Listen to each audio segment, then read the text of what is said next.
Hello students, welcome to all of you in Dr. Jaggi's Academy. Today I am going to discuss about an important reaction between the carboxylic acid and alcohol, which is known as esterification. So let's start.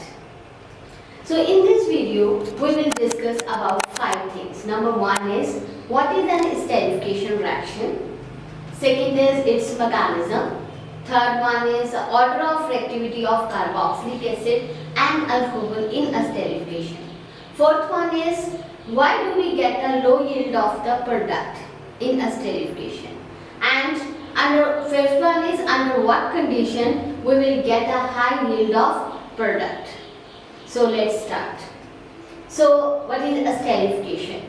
So esterification is a reaction which takes place between the carboxylic acid and alcohol in the presence of concentrated sulfuric acid. So here sulfuric acid acts as a catalyst. So here I am to explain it, I am taking the example of we have a 2 reactant. Number 1 is carboxylic acid and second one is alcohol. So when these 2 reactants they are combined in the presence of concentrated sulfuric acid, then there is when they react with each other, then there is the OH from carboxylic acid and H from the alcohol. They are combined and to form a water.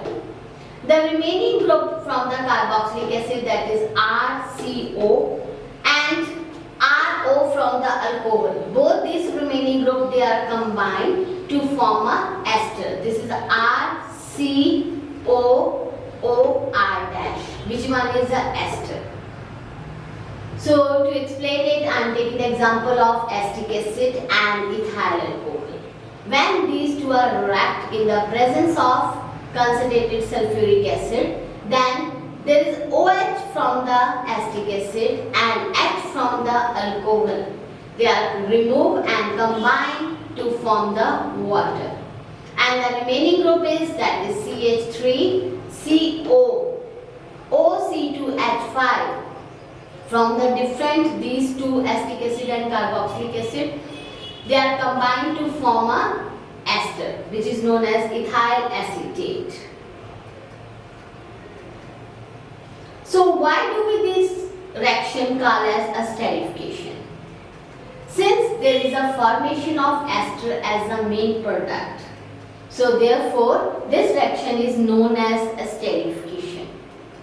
If the esterification reaction takes place in the presence of dry HCl instead of concentrated sulfuric acid, then this reaction is known as, that is, Fischer-Spiro esterification. So what is the mechanism of esterification? How does it actually take place? It takes place in a 4 step. So let's start. So in a first step, there is an attack of H positive which comes from the acid to the carbonyl oxygen atom to form a protonated carboxylic acid. So here we have a H positive which comes from the acid that reacts with the carboxylic acid. Since this oxygen there contains a 2 lone pair, so this carboxylic acid acts as the electron excess species. And H positive, there is a deficiency of 2 electrons, so it acts as the electron deficient species. So due to presence of electron deficient and electron excess species, this H positive, they are attack on this electron rich site. And when this attack on electron rich site, then there is a formation of positive charge on this oxygen atom. As a result, there is a formation of, this is protonated carboxylic acid. And this protonated carboxylic acid in which oxygen acquires positive charge. So it has tendency to compensate the electron deficiency. So as a result, this oxygen withdraws this pi electron toward itself. So due to withdrawal of electron, pi electron toward oxygen, there is a formation of positive charge on this carbon atom, which is known as carbocation. So this is the first step in a mechanism of esterification in which we form the carbocation. The second step is that is the attack of alcohol on this positively charged carbon atom in carbocation to form tetrahedral intermediate. So here we have a carbocation which is produced in a first step that reacts with the alcohol. Since this alcohol contains a two lone pair, so that is why it acts as an electron excess or electron rich species. So that is why alcohol acts as a nucleophile, and it has tendency to attack on this is electron deficient site. So that is why in this case the oxygen attack on this positively charged carbon atom to form the tetrahedral intermediate. So since this oxygen gives electron to this positively charged carbon atom, so as a result there is a formation of positive charge on this oxygen atom. So this is a second step in which we form the tetrahedral intermediate from carbocation. Next one is third step.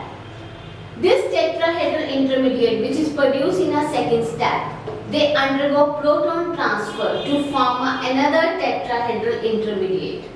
So here we have a tetrahedral intermediate, so in which oxygen acquire a positive charge.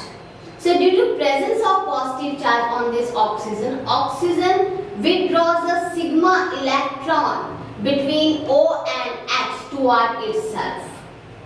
And this H positive, they are transferred to this oxygen atom due to presence of lone pair on it. So it means there is a transfer of proton from this oxygen to this oxygen. So due to transfer of proton, this oxygen acquires a positively charged. So there is a formation of another tetrahedral intermediate.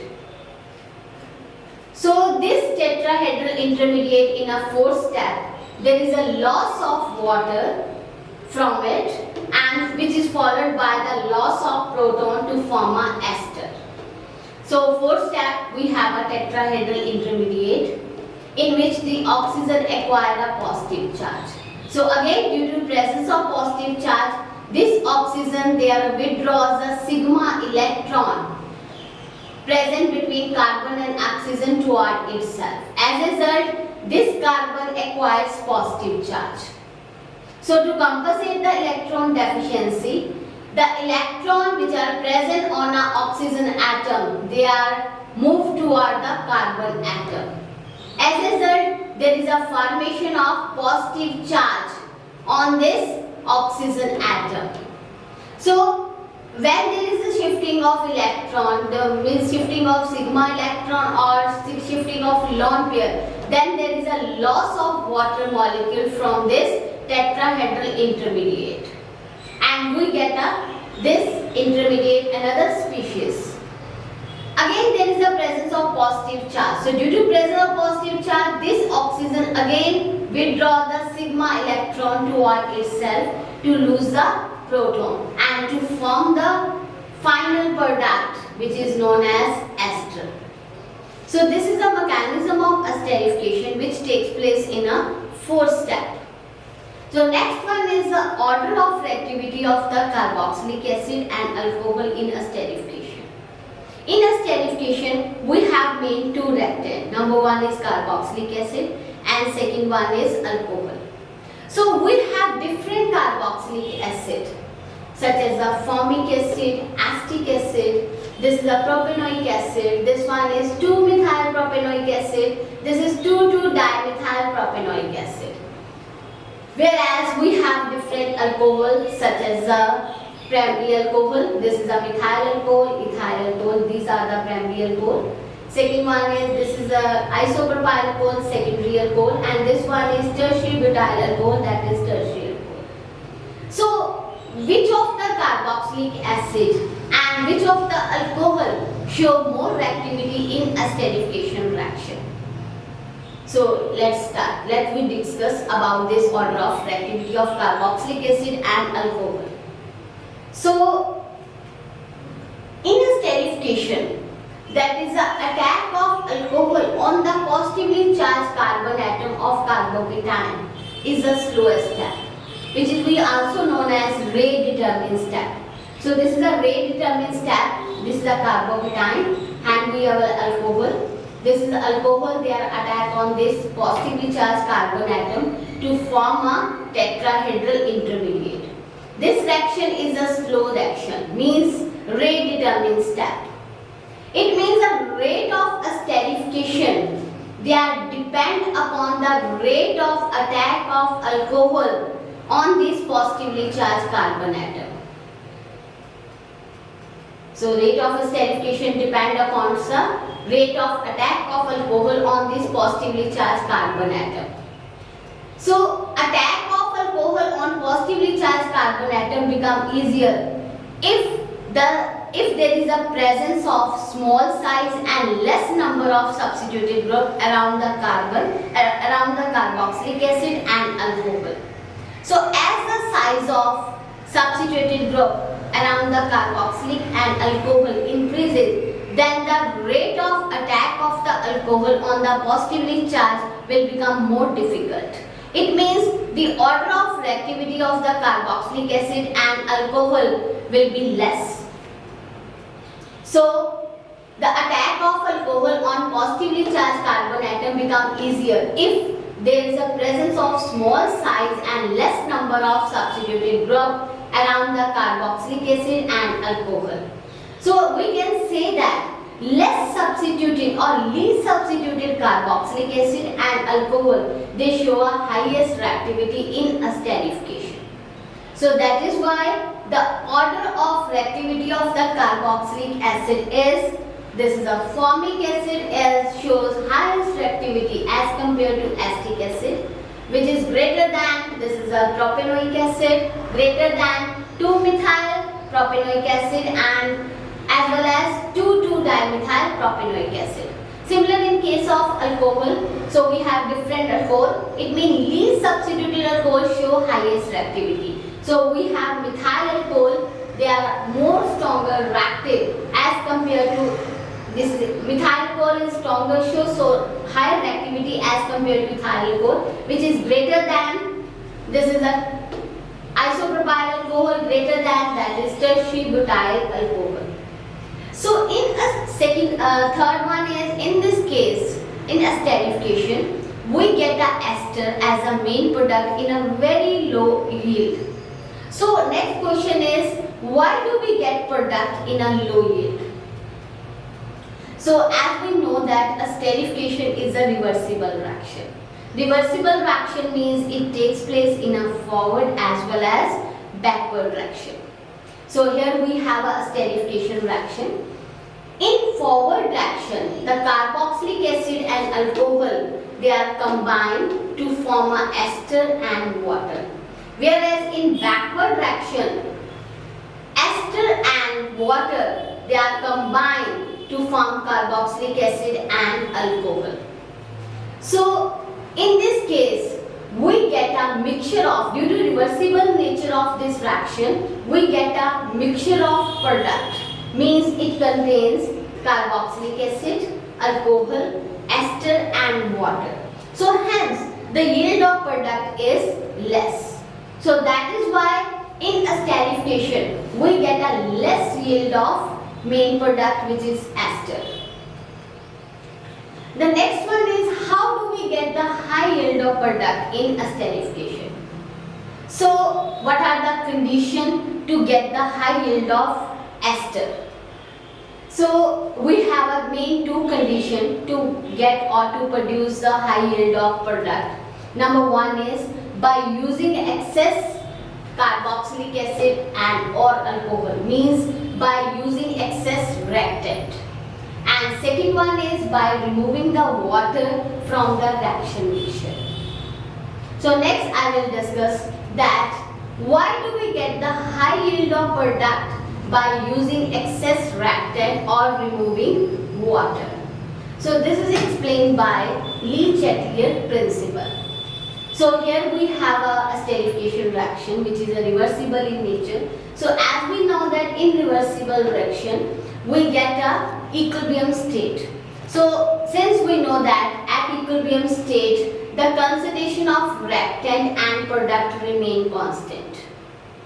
But if we increase or decrease the concentration of any reactant and product at equilibrium state, then equilibrium get disturbed. So the reaction shift in that direction that tends to undo or neutralize that effect. It means if we increase the concentration of reactant or product, then reaction will shift in that direction in which the concentration of reactant or product will decrease. Or we can say that if we decrease the concentration of reactant and product at equilibrium state, then the reaction will shift in that direction in which the concentration of reactant or product will increase. So here we will apply this Le-Chatelier principle on the esterification reaction. So this is a esterification reaction. So if the concentration of carboxylic acid and alcohol is increased at equilibrium reaction, means if we increase the concentration of reactant, then the equilibrium gets disturbed. So equilibrium has a tendency to shift in that direction in which the concentration of this carboxylic and alcohol will decrease. And we know that the concentration of carboxylic and alcohol only will be decreased only in the when it proceeds toward the forward direction. So in this case, if we increase the concentration of carboxylic acid or alcohol, then reaction will proceed on forward direction. So when the reaction proceeds with forward direction, then we get a high yield of product. So as a result, the equilibrium is re-established. So that is why if we increase or if we use the excess concentration of reactant, then we get a high yield of ester or product in esterification reaction. So second one is, if the water is removed from the reaction mixture at equilibrium, it means if we decrease the concentration of product from the reaction mixture at equilibrium state. So in this case, equilibrium get disturbed, and to maintain the equilibrium, reaction will shift in that direction in which the concentration of water will increase. So as we know that the concentration of water will increase only in the forward direction. It means if the water is removed from the reaction mixture, then reaction will proceed in a forward direction. So in forward direction, we get a high yield of product, that is the ester. And the equilibrium is again re-established by proceeding toward the forward direction. So these are the conditions or reason. So that is why by increasing these conditions or by applying this condition, means by using excess reactant or by removing the water from the reaction, we get a high yield of product in a esterification reaction. So in this reaction we have discussed what is a esterification reaction, what its mechanism, what are the conditions to get high yield, and why do we get the low yield of product in esterification. So thank you.